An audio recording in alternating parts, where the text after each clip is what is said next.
Hi students, Mrs. Girot here. I just want to reach out to you and say hello, and I want to bring a little bit of culture into our class. I know it's hard with the electives because we only meet once a week, and most of you, it looks like, have other classes that are scheduled at the same time because I'm not seeing very many students in the live class, which is fine as long as you're getting your work done. I am concerned that we have a lot of students that aren't getting any work done, but we have actually had a ton of submissions, and I want to share with you right now this beautiful artwork. So today I bring to you a student artwork exhibit, all the work that's been submitted as of today, February 26, 2020, which happens to be my mother's birthday. So let's just take a look. Assignment 1 was make a message. This was when you were just getting familiar with using the program. One of our students might have been having a meltdown, and what's been really fun is that a lot of students have read the feedback in the grade book, and they have refined their work and they've resubmitted it. And apparently this student did some refining on this assignment, and now look what happened.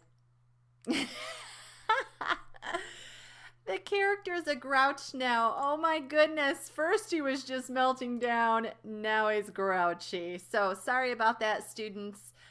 Usually I try to be really specific about what I want from you. You don't have to redo this. For this one right here, I was looking for stroke. Like, the stroke is the outline, and as you can see, I don't see a lot of outlines, so you don't have to redo the whole assignment. I just wanted to see some outlines of different colors on some of your objects. Sorry for the confusion.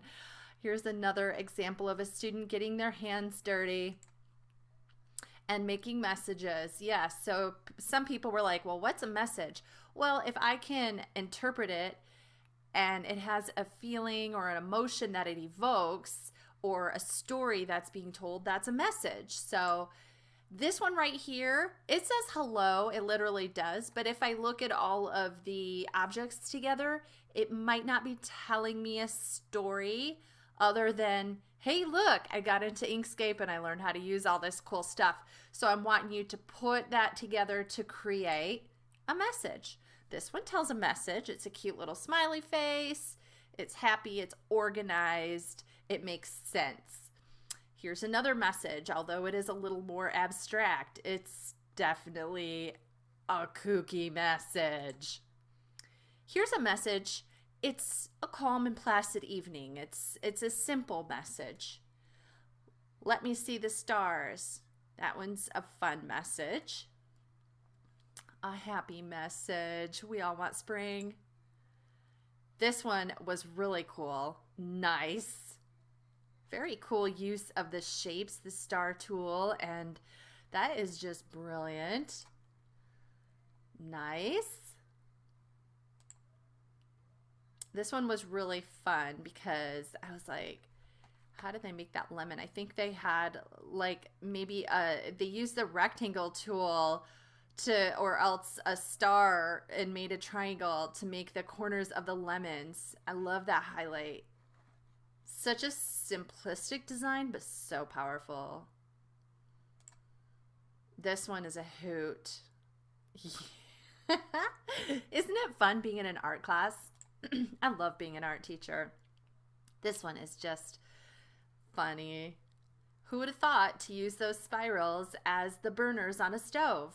I didn't think of that, but it's absolutely brilliant. And, you know, I did wonder, did this student, you know, snag that from the internet? But no, this student actually used shapes in a very, very creative way to make this biohazard tag.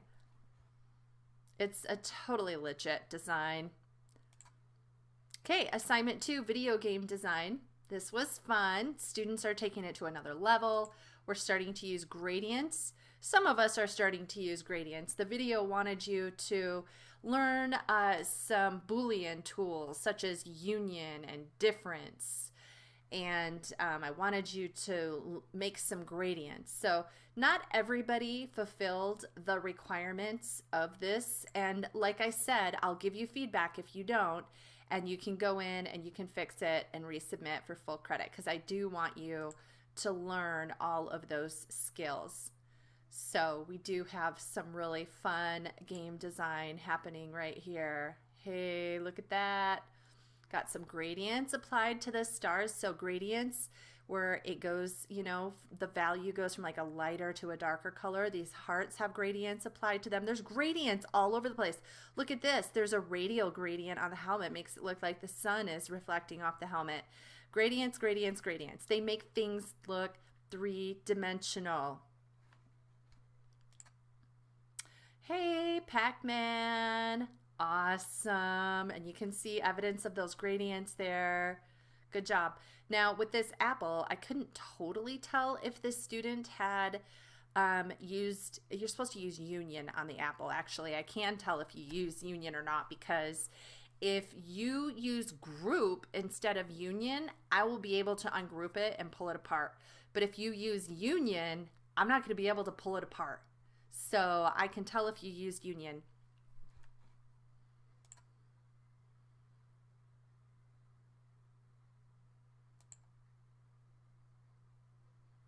Look at that. We've got our gradient on the heart.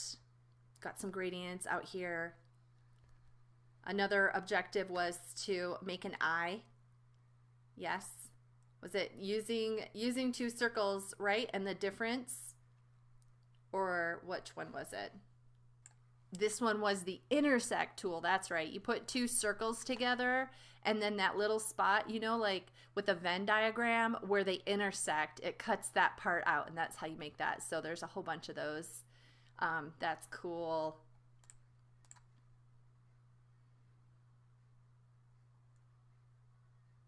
You guys did a great job making your characters. I was really impressed. So this one right here doesn't use the gradient tool on the platforms, but what it does is it uses two ovals, and the one underneath is darker than the one on top, so it does give that three-dimensional feel. That's another way to make a 3D feeling.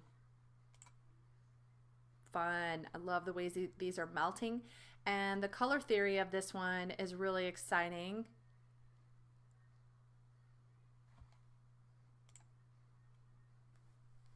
Really good example of those platforms. Did a much better job on the platforms than I did. Cute use of the star.